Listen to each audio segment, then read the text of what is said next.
Hi everyone, I am Añana and I'm here to discuss on how to create an item and customer when you need to code an invoice.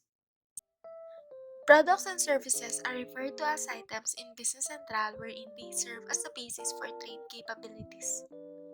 The foundation of your business and the products or services you trade are called items. And as a salesperson, you might need to create new items in Business Central, so I'm going to show you the fields you need to fill out when selling an item or products.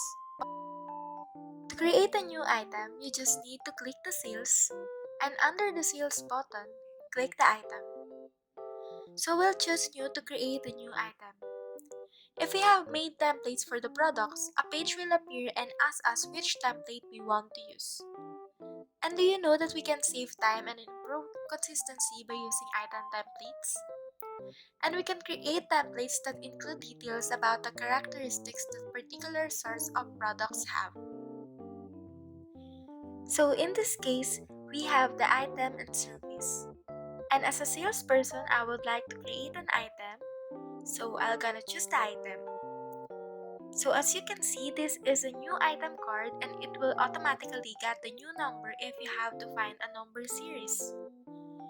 It is necessary to register each item as an item card, and item cards include the data that are required to purchase, store, sell, deliver, and account for products. So I can define here what is the description, which is one of the fields that we need to fill out. And then we'll enter the description of the new item and choose the type. We can choose from three types of items, which are the inventory, non-inventory, and service. Inventory is used for items that we track for physical inventory. Non-inventory is used for items that we don't track, and service are for service items like those we bill based on time. In addition, we should fill in the base unit of measure code. Measure code is about how we measure the physical inventory for this item. And all item ledger entries for this item will be posted with this unit of measure, whether is it in pieces or what is the base unit that the inventory should handle this item in.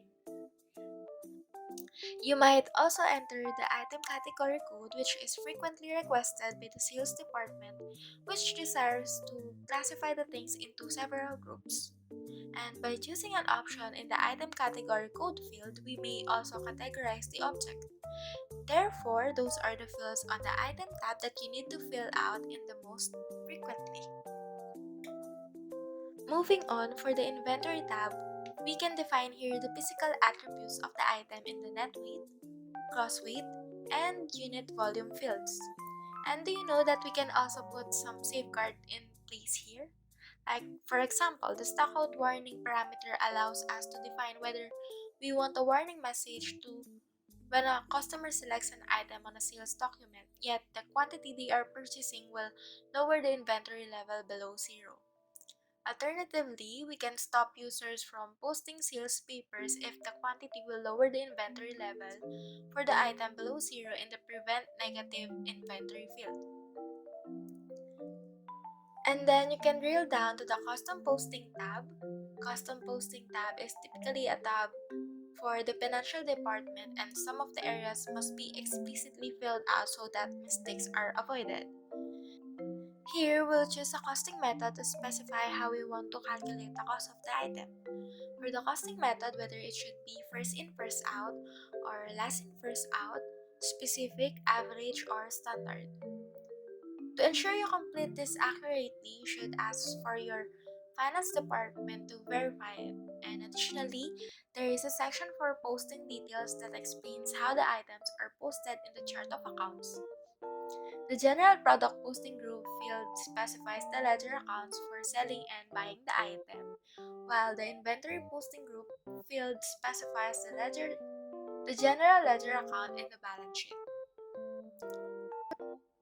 For the prices and sales tab, in the unit price field, we can specify how much we'll sell one unit of the item for, and the price can include sales tax. Some additional settings we might make here are the allow invoice discount field, which specifies whether we want to include this item in invoice discount calculations, and the item discount group field, which specifies whether to include the item in a discount group, and the sales unit of measure field, which defines a default unit of measure when we choose the items on the sales documents.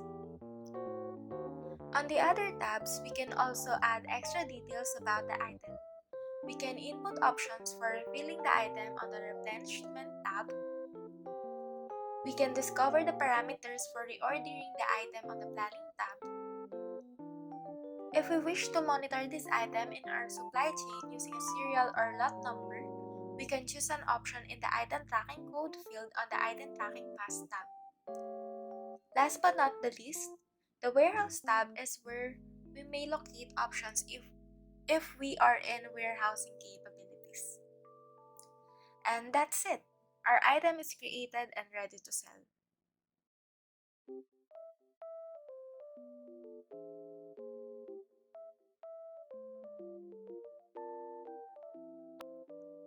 Customers are at the center of our sales processes. They are the source of company's income and will use them when we record the sale of our products and services. And I'll show you how to enter the basic settings when we need to create a new customer. By clicking the sales button once again, you can click the customer.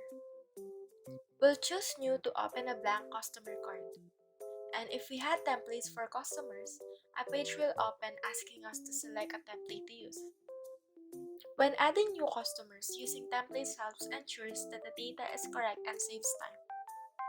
Once we choose a template, the customer card will open with the information in the template already filled in. So we'll enter the name of our customer,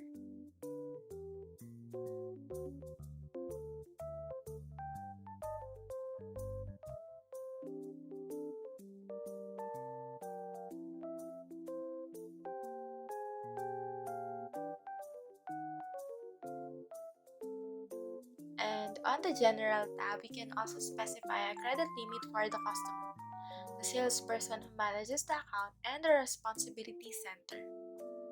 And now we'll continue to the address and contact tab and enter their contact information, such as their address, phone numbers, and etc.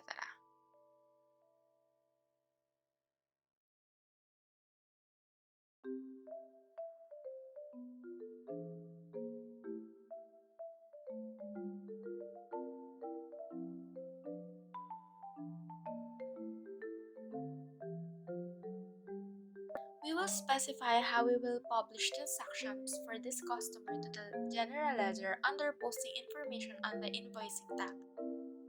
The general business posting groups specify the general ledger accounts to utilize for sales transactions, whereas the customer posting group specifies the receivables accounts to use.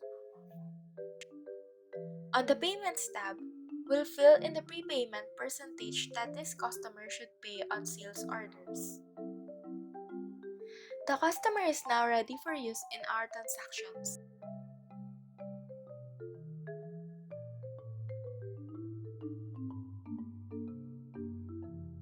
While we're at it, there are a few more choices that are frequently made for customers, including the terms and methods of payments, the terms for reminder payments and financial charges, and the terms for payment terms.